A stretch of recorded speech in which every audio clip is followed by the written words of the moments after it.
नमस्कार दर्शक बंधु शुभ संध्या आमे नहीं आसु देश विदेश राज्यर 20टी गुरुत्वपूर्ण खबर खबरटी भल लगे वीडियो को लाइक करने सहित चैनल न थे सब्सक्राइब करी आपण जिलार ना लिखिदेवे जहाँफल प्रत्येक दिन आपण जिलार खबर किसी ना कि अपडेट पाइपर तेज कौन रही आज सन्धार खबर चलता नजर पकड़ा।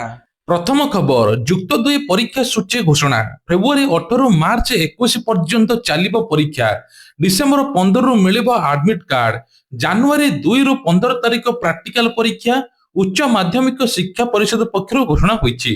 प्रति जिले में 2टी यूनिट स्क्वाड काम करिवे। प्रति हॉल लागिबो सीसीटीवी कैमेरा 1350 केन्द्र में अनुष्ठित हेबो परीक्षा मोट 4,07,037 जन परीक्षा देबे समस्त 210 केन्द्र में एआई कैमेरा लागिबो।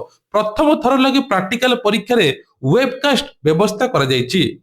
परवर्ती खबर राशन कार्ड को लेकिन बड़ अपडेट राज्य में राशन कार्ड ई केवाईसी प्रक्रिया को आसंता 31 तारिख पर्यंत बढ़ाई देइचंती जोगाण मंत्री उत्तर सूचना देइचंती ई केवाईसी समीक्षा रे मोट 2-3 थर बढ़ाइलेनी आउ ई केवाईसी ପାଇଁ कि तारिख घुंचा जीव नाही। ई केवाईसी समीक्षा रे मोट 6,83,000 मृत व्यक्ति नाम चिन्हट होइते बेले 33,128 जन अयोग्य राशन कार्ड बातिल होइची। सर्वाधिक बातिल खोर्धा जिलार होइची 4,747 कार्ड बातिल करा जायछि। या सहित जून 2024 परटू मोट 15 लाख नुआ राशन कार्ड आवेदन पहुंचथिबारु तर्जमा प्रक्रिया रहिछि 3,23,145 जन आवेदन अंतर्भुक्त करा जायछि। ता सहित 7,37,530 आवेदन अस्वीकृत मध्य होइछि बेले सूचना मिलुछि। तबे जेउ माने नुआ राशन कार्ड पय आवेदन करिया पय चाहुचंती आवेदन मध्य करि परिबे।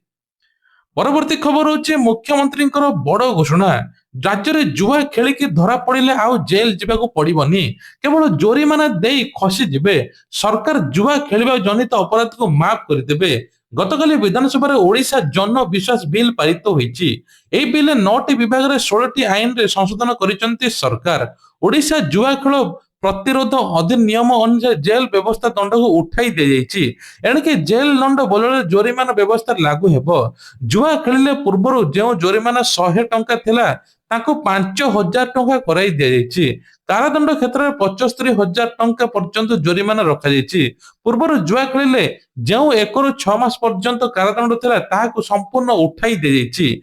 याकु नै विरोधी सरकार को घेरिचंती जुआ खेल को सरकार मान्यता दे देले यह विश्वासघातक बिल एबे जुआ खेल रे आउ रोक रहिबो नाही। पूर्वर जुआ खेलिले 1 रु 6 मास पर्यंत कारादंड थिला ता संपूर्ण भाबे ठीक थिला किंतु ए सरकार काहे के उठाइले सेने के विरोधी दल एबे घेरिचंती बीजेपी को। परवर्ती खबर ओडिशा हस्ततंत्र ब्रांड आंबासाडर भाबे बॉलीवुड अभिनेत्री माधुरी दीक्षित को नियुक्त करा जायछि। 2025 रे होइतिबा नियुक्ति पई राज्य राजकोषरु माधुरी 1,60,00,000 टंका प्रदान करा जायछि बोली हस्ततंत्र बयन शिल्प मंत्री विधानसभा उत्तर रखिछंती। सेतिपई जिबा आसीबा फ्लाइट टिकेट रहिबा खाद्य व्यवस्था सब सरकार राज्य सरकार उठाइबे। ओडिशार पारंपरिक हस्ततंत्र पण्य को विश्वव्यापी मार्केट रे अधिक प्रचार पई एई निष्पत्ति नियैथिया मंत्री कहिसंती। माधुरी को संजोग रे ओडिशार बुणाकार मानक पारंपरिक कला परिचय एवं आर्थिक सुजोग को आहुरी बढ़िया बोली कहा जाउछि। परवर्ती खबर ओडिशा सारा प्रत्येक जिले में एबे खोज चलीछि बांग्लादेशी केउठी लुचि रहिचंती। से बेले जिला बासुदेवपुर बांग्लादेशी अनुसंधान प्रक्रिया को तीव्र करिछि पुलिस। एसपी मनोज कुमार राउत को निर्देश रे गतकाली विलंबित राति रे स्कॉर्पियो विचेंद्रानंद सेठी एवं बासुदेवपुर आईएससी लोपामुद्रा नायक दल गठन करी विशेष जांच अभियान चलाइथिले। बाहरु आसी एठारे काम करुवा 8 जन संदिग्ध को थाना रे पचरा उचरा मध्य करा जायतिला। परे सेमानकर voter I card Aadhaar card अन्यान्य दलिल जांच करी सत्य पाई हेबा पर छाड़ी देइछि। सरकार कहछन्ती कोनोसी मते राज्य रे बांग्लादेशी प्रवेश करि परिबे नाही बा रही परिबे नाही। परवर्ती खबर कटक बारबाटी स्टाडियम रे नाली माटी पिच रे खेला जिवो दक्षिण आफ्रिका एवं भारत प्रथम टी20 मैच 9 तारिख रे महा मुकाबिला पई बारबाटी स्टाडियम रे चालीचे शेष प्रस्तुति। तबे गोटे दिन भितर टिकेट अधा सरी गलानी ऑनलाइन प्रक्रिया सरीला एबे आरंभ हेबो ऑफलाइन मोड रे टिकेट बिक्री। आसंता 5 तारिख रे काउंटर रे ऑफलाइन टिकेट बिक्री हेबा थिबा बेले आसंता 2 दिन भितर अनुबंधित संघ गुडी को दिया जिवो टिकेट। ओसिओ एवं अनुबंधित संस्था गुडी को 10,000 टका टिकेट बिक्री करा जिवो। आज राज्य रे मध्य विभिन्न जिल्ला रो अनुबंधित संघ ଓ ସିଏ ଆଜି ନିଜ ନିଜ ଭାଗର ଟିକେଟ ସଂଗ୍ରହ କରିବେ। ଆସନ୍ତା 5 ତାରିଖ ଦିନ ପୂର୍ବାହ୍ନ 10ଟାରୁ କାଉଣ୍ଟରରେ ମଧ୍ୟ ସାଧାରଣ ପାଇଁ କି ଟିକେଟ ବିକ୍ରି ଆରମ୍ଭ ହେବ। କ୍ରୀଡା ପ୍ରେମୀଙ୍କର ପ୍ରବଳ ଭିଡ 4 ତାରିଖରୁ ସନ୍ଧ୍ୟାରୁ କମିଶନରେଟ ପୋଲିସ ପକ୍ଷରୁ ବ୍ୟାପକ ବ୍ୟବସ୍ଥା ମଧ୍ୟ କରାଯାଇଛି। ମ୍ୟାଚ୍ ପାଇଁ ପିଚ୍ ଆଉଟ ଫିଲ୍ଡ ପ୍ରସ୍ତୁତ ଶେଷ ହୋଇଥିବା ବେଳେ ହାଇ ସ୍କୋରିଂ ମ୍ୟାଚ୍ ଅପେକ୍ଷାରେ ବାରବାଟୀ ଷ୍ଟାଡିୟମ। ପରବର୍ତ୍ତୀ ଖବର, ଲେଉଟିବ ଶୀତ। ସାରା ରାଜ୍ୟରେ ସର୍ବନିମ୍ନ ତାପମାତ୍ରା 2 ରୁ 4 ଡିଗ୍ରୀ ପର୍ଯ୍ୟନ୍ତ କମିବାର ସମ୍ଭାବନା ରହିଛି। କୋରାପୁଟ, ସୁନ୍ଦରଗଡ଼, ଝାରସୁଗୁଡା, କଳାହାଣ୍ଡି, କନ୍ଧମାଳ ଜିଲ୍ଲାରେ ଘନ କୁହୁଡି ନେଇ ପାଣିପାଗ ବିଭାଗ ପକ୍ଷରୁ ୟେଲୋ ୱାର୍ଣ୍ଣିଂ ଜାରି କରାଯାଇଛି। ସୁବର୍ଣ୍ଣପୁର ଜିଲ୍ଲାରେ ଘନ କୁହୁଡି ଆସ୍ତରଣ ଜନଜୀବନ ଅସ୍ତବ୍ୟସ୍ତ ହେଉଛି। ତେବେ ଦିନ 10ଟା ନହେଲେ ଘରୁ ପଦାକୁ ବାହାରିବା ମୁସ୍କିଲ ମଧ୍ୟ ହୋଇପଡୁଛି। ପୁଣି ଜାଡରେ ଥରିବ ଓଡିଶା। ଆସନ୍ତା 2 ରୁ 4 ଦିନ ଭିତରେ ପୁଣି ଶୀତ ଲେଉଟିବ ବୋଲି ପାଣିପାଗ ବିଭାଗ ପକ୍ଷରୁ ଜଣାଯାଇଛି। ପରବର୍ତ୍ତୀ ଖବର, ତେବେ ପୁଣି ଦିଲ୍ଲୀରେ ଆଉ ଗୋଟେ ବଡ ଘଟଣା। ତେବେ ବିଶେଷ କରି କୁହାଯାଉଛି ପୁଣି ଥରେ ଦିଲ୍ଲୀରେ ଦୁଇ ପ୍ରସିଦ୍ଧ ୟୁନିଭର୍ସିଟି ରାମଜୋସ କଲେଜ ଏବଂ ଦେଶବନ୍ଧୁ କଲେଜକୁ ବୋମା ଧ୍ୱଂସ କରିବା ପାଇଁ ଧମକ ମିଳିଛି। ଇମେଲ ଦ୍ୱାରା ଆସିଥିବା ଧମକ ପରେ ବମ୍ ସ୍କ୍ୱାଡ ଏବଂ ଦିଲ୍ଲୀ ପୋଲିସ ଘଟଣାସ୍ଥଳରେ ପହଞ୍ଚି ଅପରେସନ ଯାଞ୍ଚ କରିଛନ୍ତି। ଦିଲ୍ଲୀବାସୀ ମଧ୍ୟ ଭୟରେ ରହୁଛନ୍ତି, ଘରୁ ମଧ୍ୟ ବାହାରୁ ନାହାନ୍ତି। ଯଦି ବର୍ତ୍ତମାନ କୌଣସି ସୁଦ୍ଧା ସଂଦିଗ୍ଧ ବସ୍ତୁ ମିଳିନାହିଁ, ସଂଦିଗ୍ଧ ବ୍ୟକ୍ତିକୁ ମଧ୍ୟ ସୂଚନା ମିଳିନାହିଁ। ପୋଲିସ ସୂଚନା ଅନୁସାରେ ସୁରକ୍ଷା ପ୍ରୋଟୋକଲ ଏବଂ ତଦନ୍ତ କରାଯାଉଛି। କଲେଜ କ୍ୟାମ୍ପସରେ ତୀବ୍ର ହୋଇଗଲାଣି। ଏଣୁ ଧମକର ମଧ୍ୟ ସତ୍ୟତା ଯାଞ୍ଚ ହେଉଛି। ସତରେ ପ୍ରକୃତରେ ଏମିତି ଧମକ ମିଳିଛି ନା କିଏ ମିଛଟାରେ ମେଲ କରିଛି? ତେବେ ତୁରନ୍ତ ତାଙ୍କୁ ମଧ୍ୟ ଖୋଜା ଚାଲିଛି। ଇଣ୍ଡିଗୋ ବିମାନକୁ ଧମକ ମିଳିବା ଫଳରେ ବିମାନ ଏଜେନ୍ସି ମଧ୍ୟ ଇମର୍ଜେନ୍ସି ଲ୍ୟାଣ୍ଡିଂ କରାଯାଇଥିଲା। ପରବର୍ତ୍ତୀ ଖବର, ଭଦ୍ରକ ରାଜନୀତି ଉଗ୍ର। ବିଜେଡିରେ ଧସ, ବିଜେପିର ବିଗ ମର୍ଚ ପ୍ଲାନ। ପ୍ରଫୁଲ୍ଲ ସାମଲଙ୍କୁ ଦଳର ଦାୟିତ୍ୱ। ଭଦ୍ରକ ଜିଲ୍ଲାର ବିଜେଡିରେ ଚାଲୁଥିବା ଦଳୀୟ ଏବେ ଉଥଳ ପଥଳ ଚରମ ପହଞ୍ଚିଛି। ଜିଲ୍ଲାରେ ଏବେ ଦୃଢଗଡ ଭାବେ ପରିଚିତ ବିଜେଡି ଏବେ ଭାଙ୍ଗି ଖଣ୍ଡ ଖଣ୍ଡ ହୋଇଯାଇଛି। ପାର୍ଟିକୁ ବଞ୍ଚାଇବା ପାଇଁ ପୂର୍ବତନ ମନ୍ତ୍ରୀ ପ୍ରଫୁଲ୍ଲ ସାମଲଙ୍କୁ ନବୀନ ପଟ୍ଟନାୟକ ଦାୟିତ୍ୱ ଦିଆଯାଇଛି। ତେବେ ସବୁଠୁ ବଡ କଥା ହେଲା ଯେ ସଞ୍ଜୀବ ମଲ୍ଲିକଙ୍କର ସଙ୍କଟମୋଚକ ଭୂମିକା ବିଫଳ ହୋଇଛି। ଭଣ୍ଡାରୀ ପୋଖରୀ ବିଧାୟକ ସଞ୍ଜୀବ ମଲ୍ଲିକଙ୍କୁ ପ୍ରଥମେ ସଙ୍କଟମୋଚକ ଭୂମିକା ଦିଆଯାଇଥିଲା।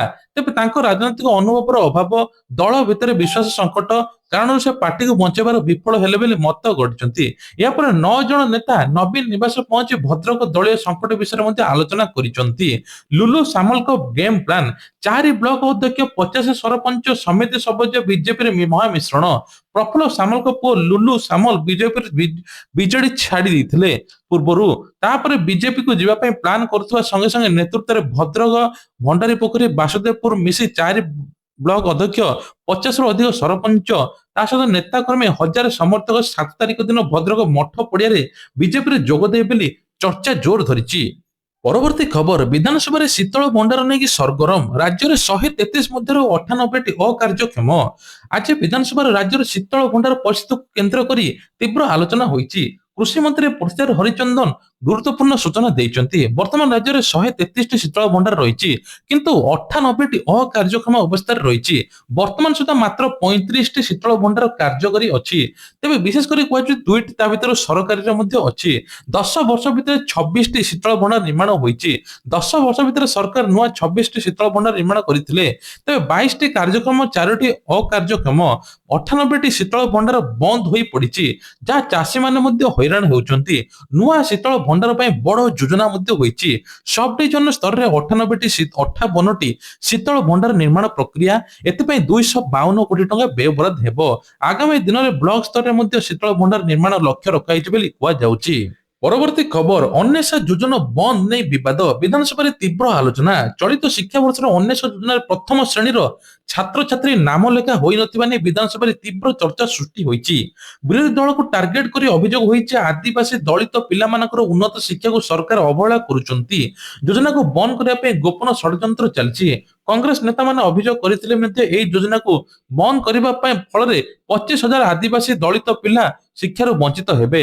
ସରକାର ଜାଣିଶୁଣି ଏସସି ଏସଟି ପିଲାମାନଙ୍କର ହାତରେ ଅନ୍ୟାୟ କରୁଛନ୍ତି ବୋଲି କଂଗ୍ରେସ ଦଳ ଅଭିଯୋଗ କରିଛି। ତେବେ କୁହାଯାଉଛି ଶାସକ ଦଳ ବିଜେଡି ତଥା ଅଭିଯୋଗକୁ ଖଣ୍ଡନ ମଧ୍ୟ କରିଥିଲା। ତେବେ ସେମାନଙ୍କ କଥା ଅନୁଯାୟୀ ଅନେଶ ଯୋଜନା ବନ୍ଦ ହୋଇନାହିଁ। 2025-26 ରେ ମଧ୍ୟ ଶେଷ ହେବା ପରେ 5 ବର୍ଷ ବଢାଇବା ପରେ ମଧ୍ୟ ପ୍ରଚାରାଧୀନ କରାଯାଇଥିଲା, କିନ୍ତୁ ପ୍ରଥମ ଶ୍ରେଣୀ ନାମ ଲେଖା ଦିଆଯାଉନଥିଲା। ସରକାର ଏସଟି ଏସସି ପିଲାଙ୍କର ହଷ୍ଟେଲ ସହାୟତା ରାଶି ଅନ୍ୟାନ୍ୟ ସୁବିଧା ବଢାଇଛି ବୋଲି ବିଜେପି ଏବେ ଦାବି କରିଛି। ତେବେ ମନ୍ତ୍ରୀ ନିତ୍ୟାନନ୍ଦ ଗଣ୍ଡ ସଭାରେ କହିଛନ୍ତି ଅନେଶା ଯୋଜନା ଚାଲୁଥିବା ବେଳେ ସରକାରଙ୍କୁ ଟେବୁଲରେ ରହିଛି। ବର୍ତ୍ତମାନ ସୁଦ୍ଧା 17ଟି ଜିଲ୍ଲାରେ 163 ସ୍କୁଲରେ 20,473 ଜଣ ଛାତ୍ରଛାତ୍ରୀ ଯୋଜନାରେ ପଢୁଛନ୍ତି ମଧ୍ୟ ବିଜେପି କହିଛି। ପରବର୍ତ୍ତୀ ଖବର, ତେବେ ସୁନ୍ଦରଗଡ଼ରେ ଦିବ୍ୟାଙ୍ଗ ଯୋଜନା ବାଟବଣା ବର୍ଷ ବର୍ଷ ଧରି ସହାୟକ ଉପକରଣ ପାଉନାହାନ୍ତି ଲାଭାନ୍ୱିତ ବୋଲି କୁହାଯାଉଛି। ତେବେ ବୁଧବାର ଦିନ ହେଉଛି ଆନ୍ତର୍ଜାତିକ ଦିବ୍ୟାଙ୍ଗ ଦିବସ ନିମନ୍ତେ ମଞ୍ଚରେ ବଡ ବଡ କଥା କହୁଥିବା ଅଧିକାରୀ ମନ୍ତ୍ରୀମାନେ ଦିବ୍ୟାଙ୍ଗ ସମସ୍ୟା ସମାଧାନର ପଛକୁ ହଟି ଯାଇଛନ୍ତି। ବିଭାଗୀୟ ଅବହେଳା ଭେଣ୍ଡର ନ ମିଳିବାରୁ ସୁନ୍ଦରଗଡ଼ ଦିବ୍ୟାଙ୍ଗ ସହାୟକ ଉପକରଣ ବଣ୍ଟନ ଦୀର୍ଘ ଦିନ ଧରି ଅଟକି ରହିଛି। ଏହା କାରଣରୁ ହଜାର ହଜାର ଦିବ୍ୟାଙ୍ଗ ସହାୟତା ପାଇବାର ସ୍ୱପ୍ନ ହୋଇଯାଉଛି। ସହର ଦିବ୍ୟାଙ୍ଗ ମାଛହଟିଆ ରାକେଶ ଲାଲ ଶର୍ମା ଏବଂ ଜଗଦାର ଶିବାନା ଏଲ ଏବଂ ଦୀପିକା ମହନ୍ତ ସମସ୍ତଙ୍କ ଅଭିଯୋଗ ଗୋଟେ ବର୍ଷ ବର୍ଷ ଧରି ଆବେଦନ କରୁଛୁ, କେବେ କିଛି ପ୍ରତିଶ୍ରୁତି ମିଳୁଛି କିନ୍ତୁ ତାହା ହେଇପାରୁନାହିଁ। ଜିଲ୍ଲାରେ ଅସ୍ଥି ଶଲ୍ୟ ମାନସିକ ଅନଗ୍ରସର ମୁକ ବଧିର 60,000 ରୁ ଅଧିକ ଦିବ୍ୟାଙ୍ଗ ଅଛନ୍ତି। ସରକାରୀ ନିୟମ ଅନୁଯାୟୀ ପ୍ରତିବର୍ଷ ପ୍ରତ୍ୟେକ ବ୍ଲକ ସହରାଞ୍ଚଳରେ ଭିନ୍ନକ୍ଷମ ସାମର୍ଥ୍ୟ ଶିବିର କରିବା ଜରୁରୀ, କିନ୍ତୁ ସୁନ୍ଦରଗଡ଼ରେ ଗୋଟିଏ ଏକାଧିକ ବ୍ୟତିକ୍ରମ ଦେଖାଯାଉଛି। ଜିଲ୍ଲା ସ୍ତରରୁ ସରକାର ଠିକ ଭାବେ ପ୍ରସ୍ତାବ ନ ଯିବା, ଉଚିତ ଭେଣ୍ଡର ଚୟନ ନ ହେବାରୁ ବହୁ ସହାୟକ ସାମଗ୍ରୀ ଅଟକି ରହୁଛି, ଫଳରେ ଦିବ୍ୟାଙ୍ଗ ମାନେ ତାଙ୍କ ଅଧିକାରରୁ ବଞ୍ଚିତ ହେଉଛନ୍ତି। ଆନ୍ତର୍ଜାତିକ ଦିବସ ପାଳନ ବଡ କାର୍ଯ୍ୟକ୍ରମ, କିନ୍ତୁ ଏହି ଉପକରଣ ବର୍ଷ ବର୍ଷ ଧରି ଅଟକି ରହୁଛି, ପିଲାମାନେ ପାଉନାହାନ୍ତି। କ୍ଷମା ମାଗିଲେ ଶୁଭଙ୍କର, ଲୋକପ୍ରିୟ ସୋସିଆଲ ମିଡିଆ ଇନଫ୍ଲୁଏନ୍ସର ଶୁଭଙ୍କର ମିଶ୍ର ଗର୍ବ ଭାଙ୍ଗିଛି। ଜନସାଧାରଣ ଦ୍ୱାରା ସମାଲୋଚନା ହେଲା ପରେ ମହାପ୍ରଭୁଙ୍କ ନିକଟରେ ମୁଣ୍ଡ ନୁଆଇଛନ୍ତି। ବିଶ୍ୱ ନିୟନ୍ତା ପୁରୀ ଜଗନ୍ନାଥ ମହାପ୍ରଭୁଙ୍କର ସାମାଜିକ ଗଣମାଧ୍ୟମ ୟୁଟ୍ୟୁବ ଚ୍ୟାନେଲ ମହାପ୍ରଭୁଙ୍କ ନିକଟରେ କ୍ଷମା ପ୍ରାର୍ଥନା କରିଛନ୍ତି। ମୋର ନିଜ କଳ୍ପନା ନୁହେଁ, ଏକଥା ମୁଁ ଶୁଣିଛି। ପ୍ରଭୁ ଜଗନ୍ନାଥଙ୍କ ମୋ ଆରାଧ୍ୟ, ଓଡିଆ ମୋ ପ୍ରିୟ, ପୁରୀବାସୀଙ୍କ ଆଗ୍ରହରେ ନିଜର ଭୁଲ ମଧ୍ୟ ମାଗିଛନ୍ତି। ଇଲନ ମସ୍କଙ୍କର ଭୟଙ୍କର ପୂର୍ବାଭାସ, 5 ରୁ 10 ବର୍ଷ ଭିତରେ ପରମାଣୁ ଯୁଦ୍ଧ ଅନିବାର୍ଯ୍ୟ। ବିଶ୍ୱର ଶୀର୍ଷ ଧନୀ ଏଲନ ମସ୍କ ବା ଏଆଇ ପ୍ରତିଷ୍ଠାତା ଏଲନ ମସ୍କ ପୁଣି ଥରେ ଭୟଙ୍କର ଭବିଷ୍ୟତବାଣୀ ଦେଇଛନ୍ତି। ସେ କହିଛନ୍ତି 5 ରୁ 10 ବର୍ଷ ମଧ୍ୟରେ ଏକ ବିନାଶକାରୀ ଯୁଦ୍ଧ ନିଶ୍ଚିତ। ଏହା ପରମାଣୁ ଯୁଦ୍ଧ ହେବାର ସମ୍ଭାବନା ଅଛି। 2030 ସୁଦ୍ଧା ଏକ ବିଶ୍ୱ ବଡ ଯୁଦ୍ଧ ଦେଖିପାରେ ବୋଲି କହିଛନ୍ତି। ତାଙ୍କର ଏହି ବୟାନକୁ ସବୁ କଣ୍ଟ୍ରି, ସବୁ ଦେଶ ମଧ୍ୟ ଆଶ୍ଚର୍ଯ୍ୟ ହେଉଛନ୍ତି। ଏଲନ ମସ୍କ ବୟାନକୁ ମଧ୍ୟ ଅତ୍ୟଙ୍କର ଭୟଙ୍କର ସ୍ଥିତି ବୋଲି କହିଛନ୍ତି। ତେବେ ସବୁଠାରୁ ବଡ କଥା ହେଲା ଯେ ବଡ ବଡ ବିଶେଷଜ୍ଞ ଏବେ ସତର୍କ ସଂକେତ ମଧ୍ୟ ଦେଖୁଛନ୍ତି। ପରବର୍ତ୍ତୀ ଖବର ହେଉଛି ରାଜଧାନୀରେ ଚାଲିଥିଲା ନାବାଳିକା ବିବାହ। ସରକନ୍ତରା ଗ୍ରାମରେ ଖଣ୍ଡୁଆଳ ମନ୍ଦିରରେ ଏକ ବିବାହ ଚାଲିଥିଲା। ଖବର ଶୁଣି ରୁଚିକା ସମାଜ ମଙ୍ଗଳ ସଂଗଠନ ପକ୍ଷରୁ ଏବେ ଖଣ୍ଡଗିରି ପୋଲିସ ବାଲ୍ୟ ବିବାହ ନିରୋଧ ଅଧିକାରୀ ଚଢାଉ କରିଥିଲେ। ଚଢାଉ ବେଳେ ସୁଯୋଗ କ୍ରମେ ବର କନ୍ୟାକୁ ସେମାନଙ୍କ ପରିବାର ଲୋକ ଅନ୍ୟତ୍ର ନେଇଯାଇଥିଲେ। ତୁରନ୍ତ ତାଙ୍କୁ ମଧ୍ୟ ଧରା ପଡିଛନ୍ତି। ତେବେ କୁହାଯାଉଛି 16 ବର୍ଷର ବୟସର ଝିଅକୁ ନୟାଗଡ଼ର ଜଣେ ଯୁବକ ବିବାହ କରୁଥିଲେ। ଏପରି ବିବାହ ଦେଖି ଏବେ ଲୋକମାନେ ଆଶ୍ଚର୍ଯ୍ୟ ମଧ୍ୟ ହୋଇଛନ୍ତି। ତେବେ ଭୋଜି ସରିଥିଲା, ସିଧା ପୋଲିସ ଏବଂ ରୁଚିକା ସମାଜ ମଙ୍ଗଳ ତରଫରୁ ସିଧା ତାଙ୍କୁ ଚଢାଉ ହୋଇଥିଲା। ଫଳରେ ବର କନ୍ୟା ସେମାନଙ୍କ ପରିବାର ଲୋକେ ଲୁଚାଇ ଅନ୍ୟତ୍ର ନେଇଯାଇଛନ୍ତି। ବର କନ୍ୟା ଖୋଜିବା ପାଇଁ ପୋଲିସ ପଇଁତରା ମାରୁଛି। ପରବର୍ତ୍ତୀ ଖବର ହେଉଛି ଦିଲ୍ଲୀ ଏମସିଟି ଉପନିର୍ବାଚନରେ ବିଜେପିର ଧମାକାଦାର ପ୍ରଦର୍ଶନ। 7ଟି ଆସନରେ ବିଜୟ, ଏପିପି ଜିତିଲା 3, କଂଗ୍ରେସ ଖାତା ଖୋଲା ହେଲା। ତେବେ କୁହାଯାଉଛି ଦିଲ୍ଲୀ ଏମସିଟି ଉପନିର୍ବାଚନରେ ପରିଣାମ ଘୋଷଣା ହେବା ପରେ ରାଜଧାନୀ ରାଜନୈତିକ ଅନ୍ଦାଜରେ ନୂଆ ସଂକଟରେ ପ୍ରବେଶ କରିଛି। ଏହି ଉପନିର୍ବାଚନରେ ବିଜେପିର 7ଟି ଆସନରେ ବିଜୟ ହାସଲ କରିଛି, ଯେଉଁଥିରେ 9ଟି ପୂର୍ବତନ ଆସନକୁ 2ଟି ହରାଇଛି। ଆପ୍ ମଧ୍ୟ 3ଟି ଆସନ ଜିତିଛି, ଗଡକୁ ବଞ୍ଚାଇ ରଖିଛି। ଏଇଥର କଂଗ୍ରେସ 1 ଆସନ ଜିତି ସଙ୍ଗମର ବିହାରରେ ତାଙ୍କ ଉପସ୍ଥିତିକୁ ପୁନର୍ଜୀବନ ଦେଇଛି ବୋଲି କୁହାଯାଉଛି। ପରବର୍ତ୍ତୀ ଖବର ହେଉଛି ଗତ 10 ବର୍ଷ ଭିତରେ ଭାରତର ଡାକ୍ତରୀ କଲେଜ ସଂଖ୍ୟା ଦ୍ୱିଗୁଣିତ ହୋଇଛି। ଦେଶରେ ଏବେ ପାଖାପାଖି ଜନସଂଖ୍ୟା ଡାକ୍ତରଙ୍କ ଅନୁପାତ ବହୁତ କମ ରହିଛି। ଦେଶରେ 811 ଜଣଙ୍କ ପାଇଁ ମାତ୍ର ଜଣେ ଡାକ୍ତର ଅଛନ୍ତି। ସ୍ୱାସ୍ଥ୍ୟ ମନ୍ତ୍ରୀ ଜେପି ନଡ୍ଡା ରାଜ୍ୟସଭାରେ ସୂଚନା ଦେଇଛନ୍ତି। ଦେଶର ଡାକ୍ତରୀ କଲେଜ ସ୍ନାତକୋତ୍ତର ସିଟ୍ ସଂଖ୍ୟା ଦ୍ୱିଗୁଣିତ ଅଧିକ ହୋଇଛି, ତଥାପି ହୋଇପାରୁନାହିଁ। 2014ରେ ଦେଶର 387ଟି ମେଡିକାଲ କଲେଜ ଥିବା ବେଳେ ଏବେ 818କୁ ବୃଦ୍ଧି ହୋଇଛି। ଦେଶର 13,88,185 ପଞ୍ଜୀକୃତ ଏଲୋପାଥିକ ଡାକ୍ତର ଥିବା ବେଳେ 7,51,000 ଆୟୁଷ ଡାକ୍ତର ଅଛନ୍ତି। ତଥାପି ଏବେ ପ୍ରତି 811 ଜଣଙ୍କ ପାଇଁ ଜଣିଏ ଡାକ୍ତର ଅଛନ୍ତି ବୋଲି କୁହାଯାଉଛି, ଯାହା ଆଗକୁ ବଢେଇବା ଦରକାର ବୋଲି କୁହାଯାଉଛି।